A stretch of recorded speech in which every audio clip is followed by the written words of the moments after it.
this morning. 5 minutes into the flight, the aircraft indicated to the tower that they were experiencing some type of problem with the aircraft. We did observe that the aircraft was not gaining altitude. The aircraft attempted to return to the runway. It circled around the airport, but unfortunately, upon touchdown, the aircraft obviously lost control, struck what's known as our de-icing facility here. Those are tanks that contain de-icing fluid, as well as a maintenance facility associated with that facility. That accident, the actual crash, occurred at 9:54 a.m. The airport was immediately closed at that time, as all of our fire rescue apparatus responded, as well as our mutual aid here to the airport. For safety reasons, we had to keep the airport closed at that point. We are anticipating at this point that we will reopen the airport with one runway at about 1:30 today. So we'll be operating off of runway 33 at the airport. We intend to keep the accident runway closed for this time. There are numerous cancellations, as you can imagine, and there will be cancellations throughout the rest of the day. We are hoping, though, to resume some level of operation at 1:30. So at this point, I will turn it over to Commissioner Ravala, who can talk to you a little bit about the rescue effort. Thank you, Kevin. Good day, ladies and gentlemen. First and foremost, our hearts and prayers go out to the victims and their families.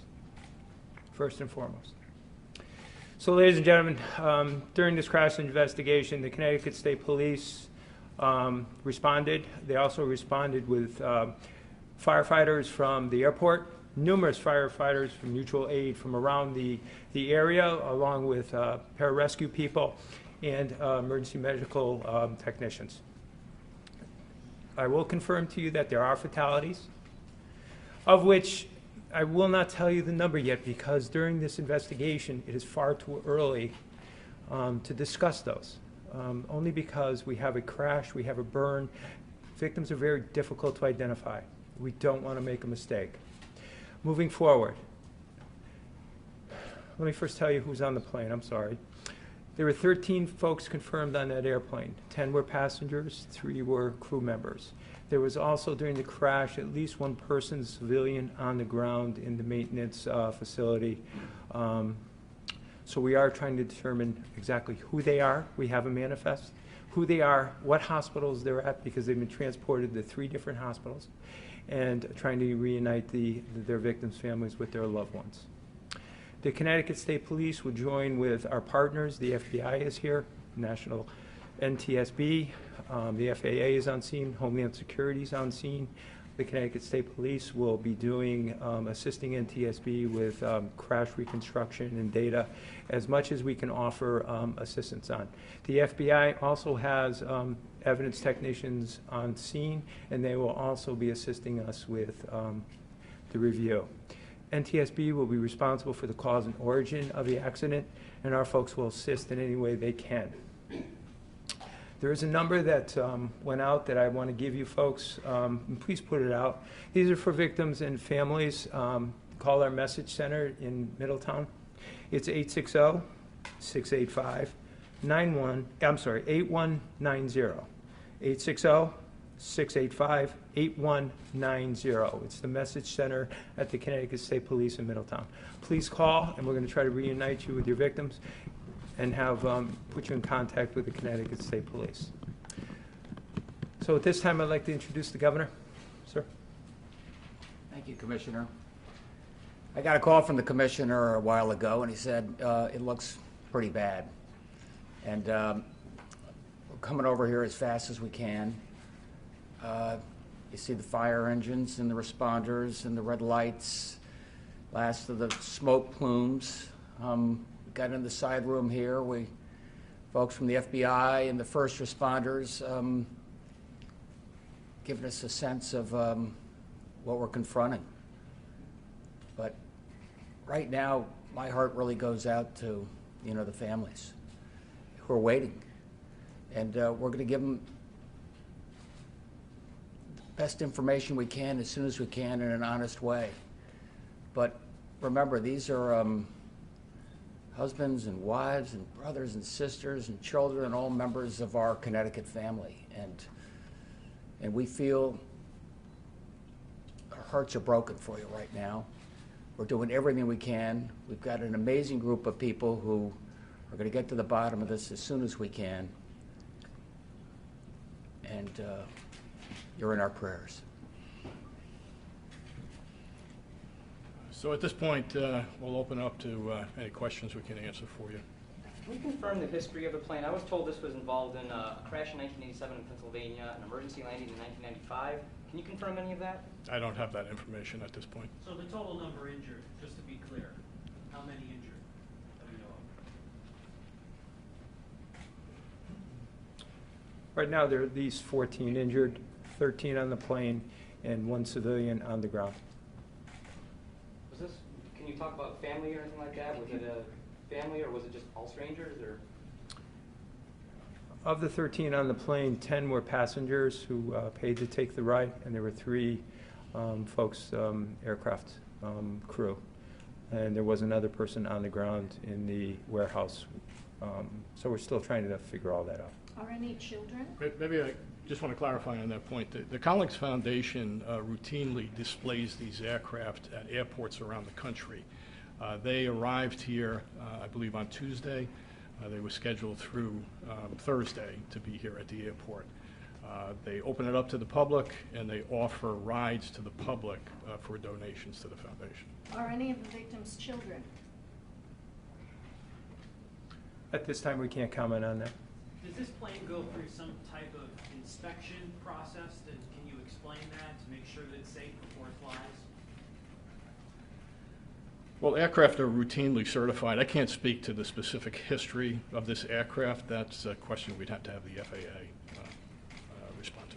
Now, you mentioned it went into a de-icing facility. The large plume of smoke, was that from the fuel of the engine, or was the de-icing facility flammable? Or were you able to ascertain a difference there? It was really the fuel that was on fire, the From fuel the from the plane. aircraft. So was there one person flying this plane, or did this plane have a co-pilot? Right now, we're informed that there was a crew of 2 operating the aircraft, and there was an attendant on the aircraft as well, so a crew of 3 total. And understanding that this is a vintage aircraft, possibly retrofitted for modern day, do we know if there was any type of black box recorder or something that could be used to gain any more information? We don't have specific information on that. The NTSB will be conducting a very comprehensive investigation. That investigation is going to take a while, so the NTSB will be commenting on those types of items. You've been in touch at all with the Collins people? Have they had any information to share? The Collins Foundation certainly is aware of what occurred here. I do believe they've released a statement. How many family members have been notified? At this time, we don't have any notifications. We're still trying to identify the folks on that plane. How many, you mentioned that there were 3 different hospitals that patients were transported to. Could you tell us which hospitals they are? I know Hartford Hospital was among them. What are the other 2? There was a burn unit at Bridgeport. Excuse me, Brian? St. Vincent's. St. Vincent's. Had the plane been up previously during the day, or was this the first flight of the day? Because you said people were taking rides on it, so was this the first ride of the day? We don't have that information to release at this point. Can you confirm the person on the ground was involved in the crash somehow? Was injured at least? There was an individual in this facility that was struck at the time, and that individual was injured. Can you talk a little bit more about the communication with the tower between the pilot and air traffic controllers? Did the pilot even have time to radio a mayday? Right now, the very preliminary information that we have is that the tower was advised that there was an issue with the aircraft. We don't know exactly how that was relayed, whether it was relayed as a mechanical issue, but that there was an issue with the aircraft. It attempted to circle around. I am sure the flight crew was very busy at that time. But that's the limited information we have on the communication from the tower. What advice are you giving to people who have flights booked for today, for tomorrow? What should people do if they have travel plans? Unfortunately, the contact has to be through the airline. The airline will be making decisions based upon the announced reopening time of the airport as to how quickly they can recover. In some respects, this is similar to a snowstorm. It's going to take them a while to get aircraft repositioned so that they can bring flights in here. But we are anticipating some level of activity this afternoon. Like in your experience with one runway operating, right? That's the plan around 1:30 or some point this afternoon. How many flights could we see impacted, and how long do you think you'll be operating with just one runway? We're going to be operating, we believe, on one runway until the NTSB releases the original runway. That's difficult to say how long it's going to take them to do their preliminary investigation. But Let me just say about the NTSB. I just spoke to the NTSB. Can you have the podium, Senator? Thank you. The NTSB is launching an investigation. As you may know, I called for it. The NTSB reports to the Commerce Committee of the Senate, which is one of my committees. The NTSB will be arriving this afternoon. They will be beginning immediately with a team of at least 8 from their Office of Aviation Safety and their Transportation Disaster Assistance team. The investigation will be headed by Board Member Jennifer Homendy, Homendy. She is actually a Connecticut native. She's from the Southernton area, and they will be using all of the equipment, including drones, that they have to survey the site to determine the cause, whether it was maintenance or piloting error or some other cause, not to prejudge any of those potential causes. This B-17, by the way, is one of only 18 in the entire country. And they are going to be looking at this plane and the potential causes very carefully because it has ramifications beyond just the very tragic incident here. But they certainly regard this crash as a major tragedy in light of the fatalities and the injuries that were caused. Senator, do you believe they should keep those 17 other planes in the air, or do you think that they should all be checked out before, more of these types of flights are held?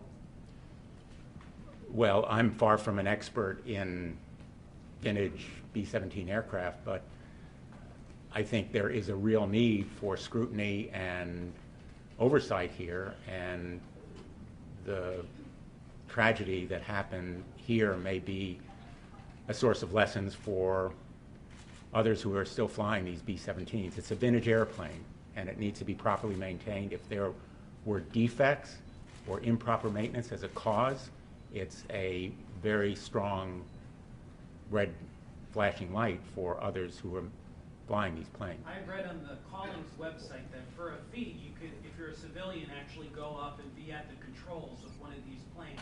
Was that the case for this particular flight? That's something that... Yeah, we have no information in that regard. And you had mentioned 13 people as the passenger load. Is that a typical passenger load on this type of a plane? There were 10 passengers and 3 crew Is that a typical load? for this type of activity, yes. Do the passengers go through any security scrutiny like a normal passenger would out of Bradley? Or do they take off from another part of the airport? Is TSA involved in this at all? There is no TSA screening. This is operated through what's called a fixed-base operator here at the airport, so it operates under different FAA flight rules. Has Collins shut down the rest of its operations here in the airport?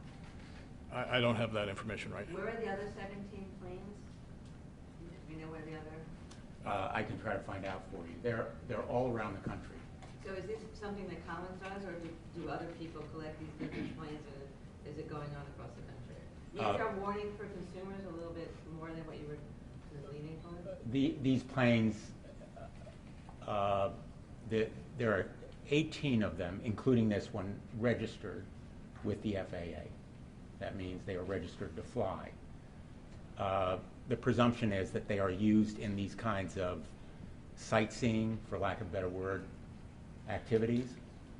They are done as part of tours and flown privately. You know, there's a real need for scrutiny and oversight if these planes are going to continue to fly. And it isn't the first, and we want to make sure it's the last of this kind of tragedy. All right, thank you, everybody. They got to get going here. We're going to have another press conference in a few hours here, hopefully before your evening news. State Police, and I think the airport's going to come out with a much more detailed press release at some point with a lot of the questions I'm sure you've asked that we couldn't answer. We'll be able to answer further, but we'll look to see you here probably in about 2 or 3 hours or so. Just for clarification for viewers, though, the next step, NTSB would be coming anyway as part of the process. Yes. Is that correct? Yes. Thank you. Thanks, guys. Thank you very much, everybody. Oh, yeah, so the commissioner had mentioned the families had not been contacted. They've been contacted. They're with our troopers, most of them. They haven't been notified of any official death notifications or fatality notifications. That's a sensitive issue, and obviously we have to do it very cautiously. Thank you very much, everybody.